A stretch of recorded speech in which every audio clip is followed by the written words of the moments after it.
മഴക്കാലത്ത് വളരെ ഉപകാരപ്രദമായിട്ടുള്ള ഒരു LED ബൾബാണ് ഞാൻ നിങ്ങളെ പരിചയപ്പെടുത്തുന്നത്.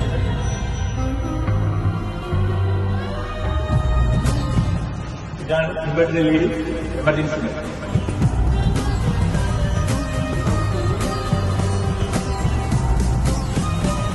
മഴക്കാലമായതുകൊണ്ട് കറണ്ട് എപ്പോഴും ഉണ്ടാകാനുള്ള സാധ്യത. എന്നാൽ ഒരു സോളാറിന്റെ ആവശ്യമില്ലാണ്ട് സാധാരണ LED ബൾബ് നമ്മൾ എങ്ങനെ ഉപയോഗിക്കുന്നു ആ രീതിയിൽ സ്വിച്ച് ഓൺ ചെയ്ത് കഴിഞ്ഞാൽ ഈ ബൾബ് വെക്കാവുന്നതാണ്. ഓട്ടോമാറ്റിക്കലി ചാർജ് ആവും. എന്നാൽ കറണ്ട് പോയി കഴിഞ്ഞാൽ സ്വിച്ച് ഓണിലാകുന്നുണ്ടെങ്കിൽ ഈ ബൾബ് ഓട്ടോമാറ്റിക് ഇൻവെർട്ടറിലേക്ക് മാറുകയാണ്. കറണ്ട് പോയി കഴിഞ്ഞാൽ 4 മണിക്കൂർ 14 മണിക്കൂർ വരെ നമുക്ക് ബാക്കപ്പ് ലഭിക്കുന്നത്. നോർമൽ ഒരു LED ബൾബിന്റെ വിലയിൽ നിങ്ങൾക്ക് സ്വന്തമാണ്. ആവശ്യമുള്ളവർ താഴെ കാണുന്ന നമ്പറിൽ കോൺടാക്ട് ചെയ്യുക. അല്ലെന്നുണ്ടെങ്കിൽ നമ്മളുടെ ഷോപ്പ് സന്ദർശിക്കുക. അതായത് കറണ്ട് ഇലക്ട്രിക്കൽ തൃക്കുന്നപ്പുഴ.